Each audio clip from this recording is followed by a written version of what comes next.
as a member of this Rabbi Rekanadi, and he's in Italy in Verona, and early reformers are writing to him. And he had said that he had brought up this, that he is responding to the question of can you use an organ? And there's two questions. There's a few questions there. One is because the temple's been destroyed, maybe you can't use an organ. And the other question is, will it take away kavana? Which is interesting. In other words, is it coming to? We haven't heard that question asked yet. It is if there's music, is the music going to interrupt the Hebrew phrases and it will take away the kavana? That's interesting because it's also, it hints at how when there's music, especially I think in a Reform context, you feel sometimes like you're a watcher, not a participant. You feel like davening. It's like, people complain about this. They feel like davening feels like a show.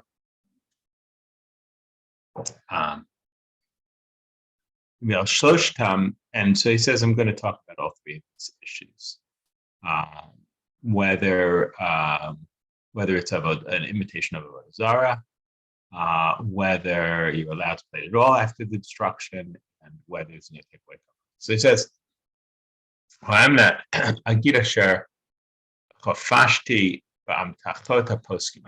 in the poskim.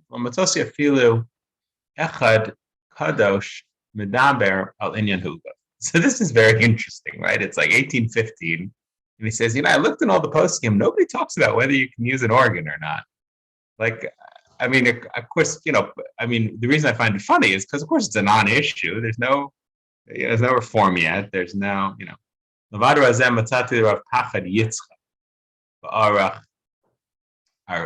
organo. Now he says I did find one, which is Pachad Yitzcha, and he writes the Ishari Lanagein Bo O Aser. He says, is it permitted to play an organ or not? Ayin Laharav Shtei Yadot. He refers you to another book called Shtei Yadot. Shem Yagati Sefer Shtei Yadot, the Maharam. And he says, I looked in this book, Shtei Yadot, two hands, which was written by the Maharam of Lonzano. I couldn't find anything there.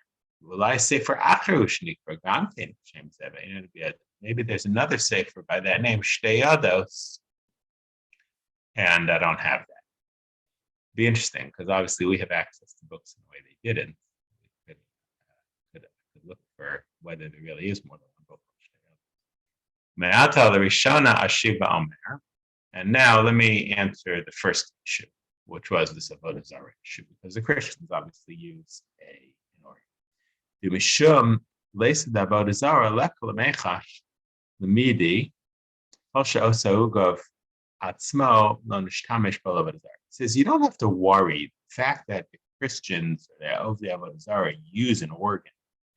That doesn't make it forbidden. It's only if you use it for idolatry that it's forbidden. Because if you open up that Pandora's box, everything becomes usher. They use a candle made out of wax. We can't use a candle made out of wax on the show. It's a good point. Seems slightly different. That's a good point. They do use the candles to light for Avodah Zarah, for idolatry. We can't use the candle for light. That's definitely not true. You're not allowed to use a candle that was used for Avodah Zarah, but you can use a candle even though they use candles. If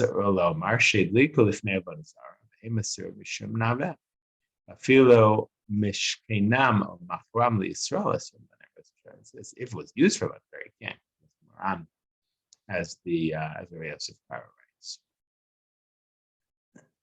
that if they actually use them for Avodah Zarah, they can't. The Hacha Iri l'tzarech L'sifir Gimel Iri l'tzarech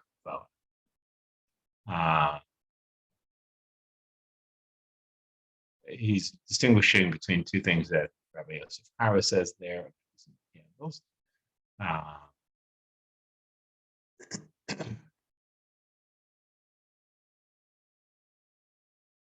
he's proving from there that you would definitely not forbid a candle that wasn't used. This is obviously no problem with candle. Shul, as long as it wasn't used for idolatry. Shiny matseva. He says, so what about this whole issue of the matseva? Right? We mentioned that our ancestors would put up a matseva, a some kind of stone, like a stone marker, monolith. And that we stopped doing it. And the Mefarshim say we don't do it. We can't do it because the Ovdei Avodah Zarah took on doing it. Because the idolaters put up these stone towers, these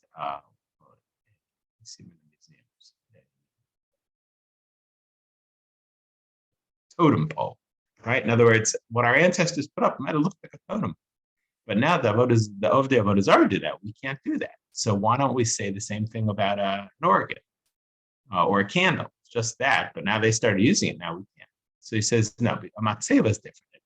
A pole is different. The have davar kvua u'mechubar. It's fixed. He says two things. Number one, it's fixed. Number two, it's only used for avodah zarah. In other words, a totem pole is only used for avodah zarah. It's not that people use it for different reasons. You use a candle to light before an icon of the Virgin, but you also use a candle in your house for light. So we're using it for light. But a monolith, totem pole, that kind of thing, a matzeva, this seems like he's saying that nobody uses it. Now the truth is, we have sculpture, right? We have art. I don't think in 1815, I don't think art served a purpose. Art back then had a function. Pictures of nobles. Now, I mean, of course, we have paintings, scenes, people, remember it's even earlier, right? But I don't know. The interesting question is there art in the form of sculpture besides the image of a person, that you create either to teach Bible or to commemorate the king. There's no abstract sculpture back then. There's no abstract art. So the only purpose of such a sculpture would have been idolatry. Anybody who does this, even if it's only used for avodah zarah and you use it to serve God. So let's say you take a cross or and you use it in a shul, that's still aser. I mean, I guess unless it really becomes the ubiquitous thing, these decorations. The Rambam writes, "Shubinyan sha'kol miskabtzim etzla, mashenkin davar she'ena kavua mechubar mishtamshim agam davar rishus." But if it's something you can move around and use it for lots of different things, like a candle, it has nothing to do with avodah zarah. It happens that they use it for avodah zarah, for idolatry. But in such a case, that would be permitted. We use it in our house also for utilitarian. If it has a utilitarian purpose, that's common. That would be. There's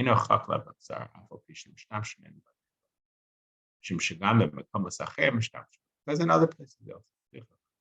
That command, therefore nobody would say it's if I'm over myself.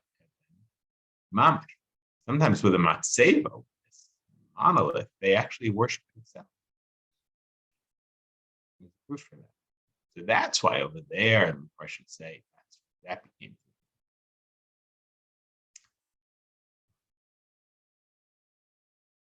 And you're not allowed to hear the songs of idols. You said the Adif Mine, Abale Lashmini, the Us, the Shmok, please share, but wouldn't say you can't listen to any instrument just because they use instruments. No posek would say that it's forbidden to play a organ if it's not for avodah zarah, just because they happen to use an organ. Is that pashut? Masha aser.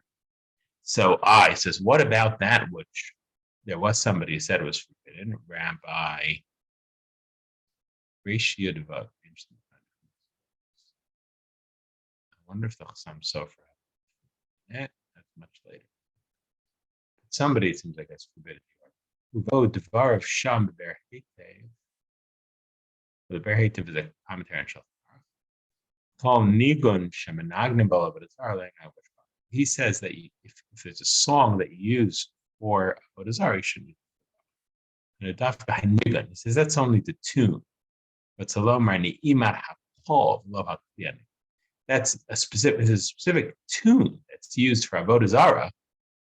I'm sure we could think of one that you can't use in the shul for a certain god, but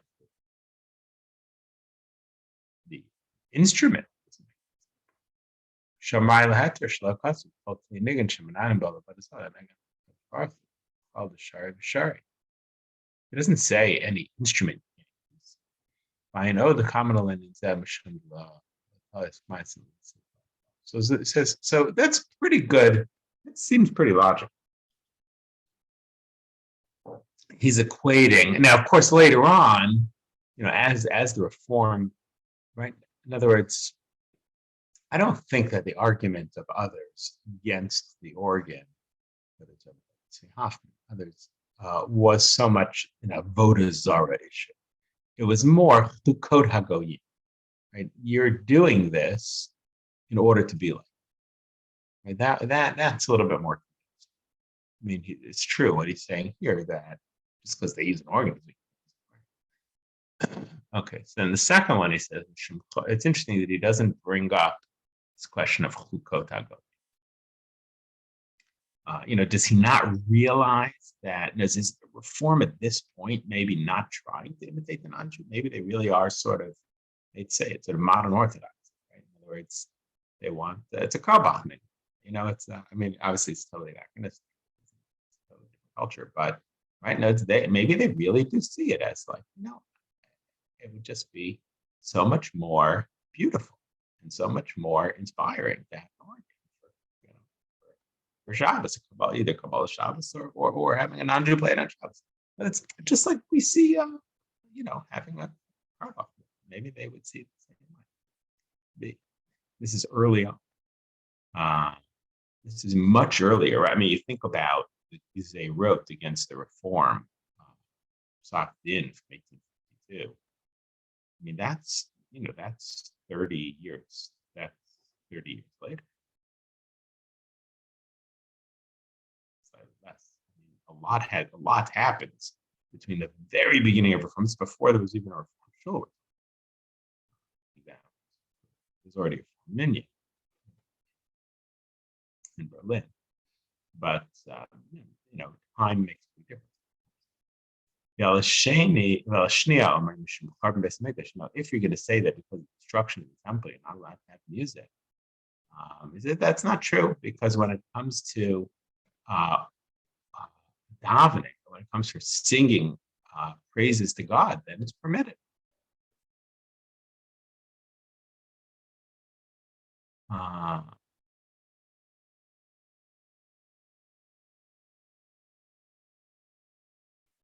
He says, so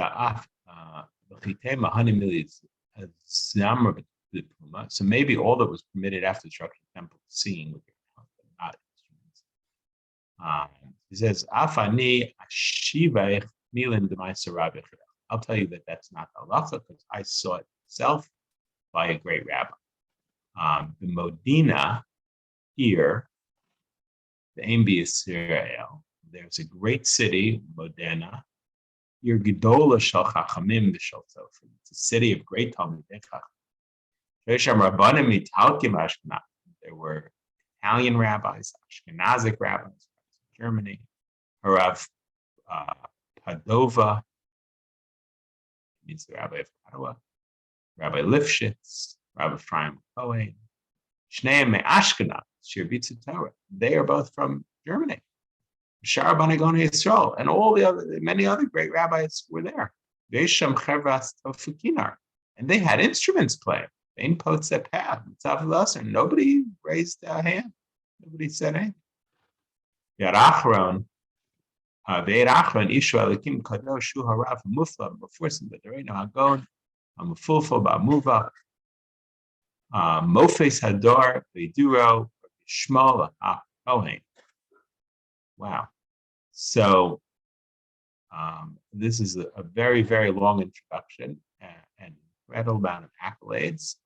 Who is this rabbi? Yishmael HaKohen. We've got to figure out who that is. It's very rare to have the name Yishmael after later times. But she says, Zera Emes Chelek, he says in his book, Zera Emes, Chelek Yudaled, he asks, on Sukkot, they were playing instruments on Sukkot, on Leil Hoshana Rabbah, just like a Simchas Pesach Shoel. Shaltim Yachal Lelechem B'nei Chapetam. So he writes over there, are you allowed to do that? And he writes a long thing about it. Asr lo have shari rabbanan, and if it was forbidden, nobody would ever permit it. He's such an important voice. Is it forbidden because you're not allowed to have joy after the temple? The answer is you're allowed to. For a mitzvah, you're allowed to play instruments and for praises to God. And this forbiddenness of al tismach Yisrael, they're not supposed to be happy with instruments after the temple. It only applies to if it's not a mitzvah, as the Shul.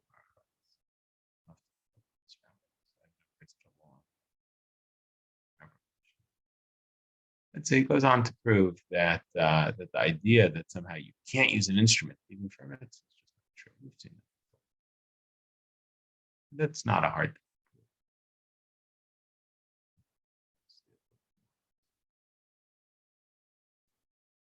All right. Have a good Shabbos, everybody. Good Shabbos. Shabbos.